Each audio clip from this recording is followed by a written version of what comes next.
बिस्मिल्लाहिर्रहमानिर्रहीम। अस्सलाम वालेकुम। रूहानी दुनिया चैनल को देखने वाले मोअज़्ज़िज़ ख़वातीनो हज़रात, उम्मीद है आप सब लोग खैरियत से होंगे और ईमान की बेहतरीन हालत में होंगे।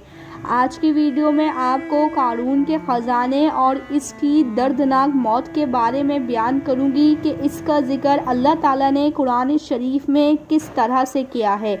ये सब कुछ जानने के लिए मेरे साथ रहिएगा, वीडियो को आखिर तक देखिएगा और ऐसे इस्लामी वाक़यात को कुरान और हदीस की रोशनी में देखने के लिए मेरे चैनल को सब्सक्राइब करके बेल आइकन को प्रेस कर दीजिए।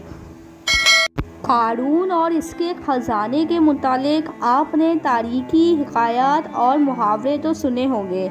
ये वही शख्स है जिसका ज़िक्र अल्लाह ताला ने कुरान मजीद में निशान इबरत के तौर पर किया है। क़ारून का किस्सा इसराइली और इस्लामी दोनों तरह की रिवायतों में मिलता है। ये बनी इसराइल का वही अमीर तरीन शख्स था जिसके ख़जाने की कुंजियाँ 300 ऊँटों पर लादी जाती थी और हर कुंजी चमड़े की होती थी जो एक ख़जाने की चाबी थी। तारीख़ इंसानी में शायद क़ारून से ज़्यादा दौलत किसी और शख्स को अता की गई हो। क़ारून हज़रत मूसा अलैहिस्सलाम के चचा का बेटा था। वो निहायत ही हसीन और ख़ूबसूरत आदमी था। यही वजह थी कि बनी इसराइल के लोग इसे मुनव्वर कहा करते थे। क़ारून जवानी में अपनी कौम में बाइखलाक और नेक लोगों में शुमार होता था और तौरात का आलिम दीन भी था। क्योंकि इसकी परवरिश हज़रत मूसा अलैहिस्सलाम के साए में हुई थी, इसलिए वो किताब का इल्म भी रखता था और अच्छी आवाज़ का मालिक भी था। वो तौरात की खूबसूरत अंदाज में तिलावत किया करता था। यही वजह थी कि लोग इसका बहुत अदब और एहतराम करते थे। क़ारून इब्तिदा में हज़रत मूसा अलैहिस्सलाम पर ईमान ले आया था और जब बनी इसराइल को किब्तियों की ग़ुलामी से निजात मिली तो वो इनके साथ मिस्र को छोड़कर सरज़मीन मूद हिजरत कर गया। वहीं इसके हालात अचानक से बदल गए और इसके हाथ में बेशुमार दौलत आ गई।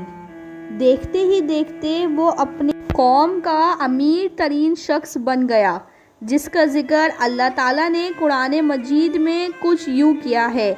बेशक क़ारून मूसा की कौम से था, फिर इसने कौम पर ज़्यादती की और हमने इसे इतने ख़जाने दिए जिसको उठाना एक ताकतवर जमात पर भारी था। एक और जगह फरमाया, जब इसने इसकी कौम से फरमाया कि इतराओ नहीं, बेशक अल्लाह ताला इतराने वालों को पसंद नहीं करता और जो माल तुझे अल्लाह ने दिया इसके ज़रिए आखिरत का घर तलब कर और दुनिया से अपना हिस्सा भूल जा और एहसान कर जैसा अल्लाह ने तुझ पर एहसान किया है।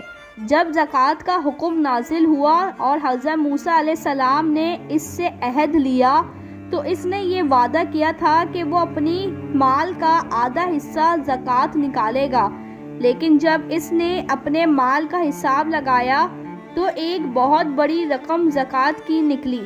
लिहाजा इसके दिल में लालच पैदा हो गया और वो ज़कात का मुनकिर हो गया। इसने एक गंदी चाल चली और बनी इसराइल से एक गिरोह जो इसके हमायती था इनको जमा किया और फरमाया, ए बनी इसराइल, मूसा ने तुम लोगों को बहुत सी बातों का हुक्म दिया जिसको तुम लोगों ने पूरा किया, लेकिन अब वो तुमसे तुम्हारा माल लेना चाहता है। तुम लोग एक फहाशा औरत को ले आओ ताकि फहाशा औरत को पैसे देकर मूसा को बदकार साबित किया जा सके।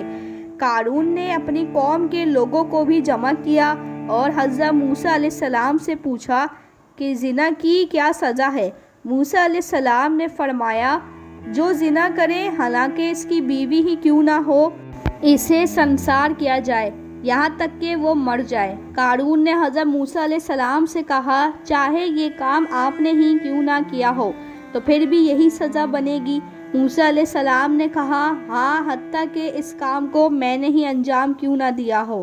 क़ारून ने कहा, आपने एक फहाशा औरत से ज़िना किया है। हज़रत मूसा अलैहिस्सलाम ने फरमाया, इस औरत को मेरे सामने ले आओ। जब वो औरत मूसा अलैहिस्सलाम के सामने आई तो आपने फरमाया, ए औरत, इस अल्लाह की कसम جس نے بنی اسرائیل کے لیے دریا کو پھاڑ دیا اور عافیت و سلامتی سے دریا کو پار کرا کر فرعون سے نجات دلائی۔ سچ کہہ دے کہ واقعہ کیا ہے۔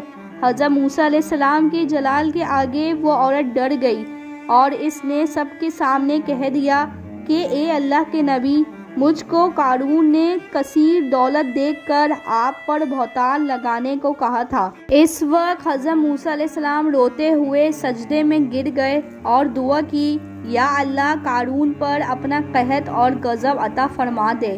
لہٰذا وہ لوگ جو قارون کے ساتھ تھے سب جدا ہو گئے۔ حضرت موسیٰ علیہ السلام کے حکم سے زمین پھٹ پڑی اور قارون اور اس کا مکان اور خزانہ سب زمین میں دھس گیا۔